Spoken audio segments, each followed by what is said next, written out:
Assalamualaikum warahmatullahi wabarakatuh sa lahat ng aking mga kapatid sa pananampalatayang Islam at magandang gabi rin po sa lahat ng ating manonood, Muslim man o hindi. Ngayon po ay day 43 at welcome sa ating araw-araw na magbasa ng banal na Quran sa wikang Filipino. I-click nyo lamang po ang aking profile para sa mga nauna nating pagbabasa. Hinihikayat ko po kayo makibasa at magnilay kasama ko sa mga salita ni Allah na gabay para sa katauhan. Pagpapatuloy po natin ito kung saan po tayo nagtapos kagabi. A'udzubillahi minasyaitonirrajim. Bismillahirrahmanirrahim. Bagkos sa kanya lamang kayo marapat na manalangin at aalisin niya sa inyo ang inyong mga ipinagdasal at kung nanaisin niya ay makakalimutan ninyo ang inyong mga itinambal sa kanya. Kami ay nagpadala ng mga sugo sa mga nasyong nauna sa iyo, O Muhammad, at kami ay nagpadala sa kanila ng karalitaan at paghihirap upang sila nawa ay magpakumbaba. Ngunit bakit nang dumating sa kanila ang aming parusa ay hindi sila nagpakumbaba at tumigas ang kanilang mga puso? Ginawang kaakit-akit sa kanila ni Satanas ang kanyang mga ginagawa.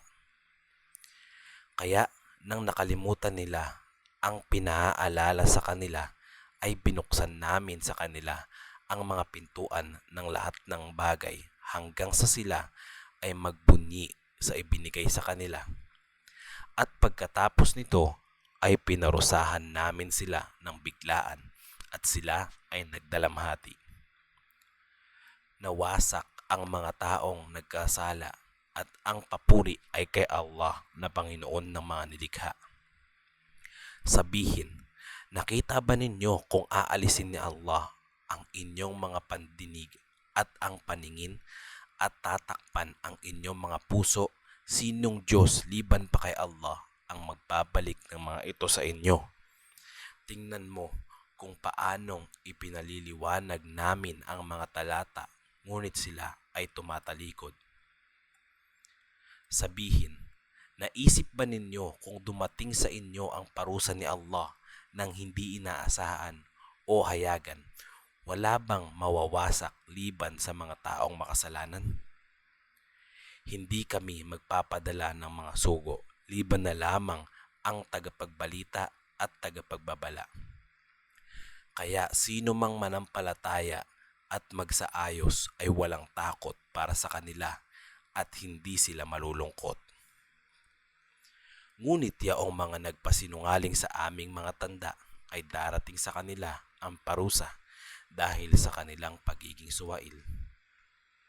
Sabihin, O Muhammad, hindi ko sinasabi sa iyo na nasa akin ang mga imbakan ni Allah at hindi ko nalalaman at ang nalilingid at hindi ko sasabihin sa inyo. Tunay na ako ay anghel. Ako ay sumusunod lamang sa ipinahayag sa akin. Sabihin, magkatulad ba ang bulag at ang nakakakita? Hindi ba kayo nag-iisip? Magbabala ka sa pamamagitan ng Quran sa mga natatakot na sila ay titipunin tungo sa kanilang Panginoon. Wala silang matatagpuan liban sa Kanya, nakakampi at tagapamagitan. Magbabala ka sa kanila upang sila nawa ay magpakamatuwid.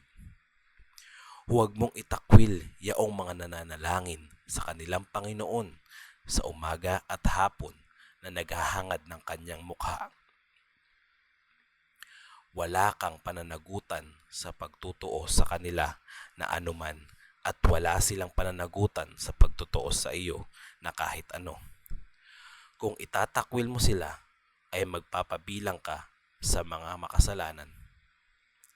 Gayon din ay sinubok namin ang iba sa pamamagitan ng iba pa upang sabihin nila, ito ba ang mga pinaburan ni Allah kaysa sa amin? Hindi ba't si Allah ang nakaalam kung sino ang mga mapagpasalamat? Kung darating sa iyo yaong mga nananampalataya sa aming mga talata, ay sabihin mong, ang kapayapaan ay sumainyo, nagtakda ang inyong Panginoon sa kanyang sarili ng habag.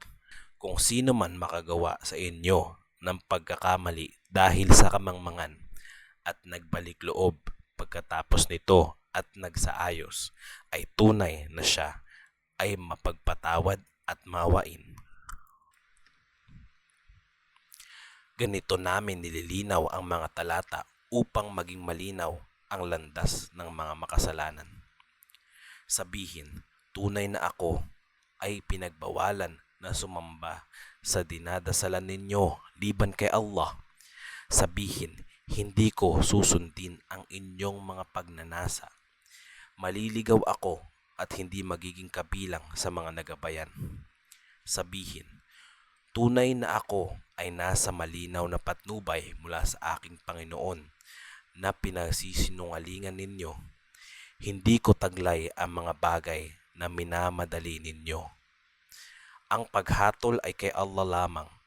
Ipinababatid niya ang katotohanan at siya ang pinakamainam ng tagapaglinaw. Sabihin, kung taglay ko ang mga bagay na inyong minamadali, ay natapos na ang bagay na ito sa pagitan ko at pagitan ninyo. Si Allah ang higit na nakakakilala sa mga makasalanan. Sa Kanya ang susi sa mga nalilingid. Walang nakaalam nito liban sa Kanya. Nalalaman niya kung ano ang nasa lupa at dagat. Walang nalalaglag na dahon liban na lamang na ito ay alam niya. Walang buto ng halaman na nasa kadiliman ng lupa at tuyo o basang bagay liban na lamang na ito ay nasa malinaw na talaan. Siya ang kumukuha sa inyong mga kaluluwa sa gabi at nalalaman niya ang mga ginagawa ninyo sa araw. Kayo ay binubuhay niya muli rito upang tuparin ang takdang panahon.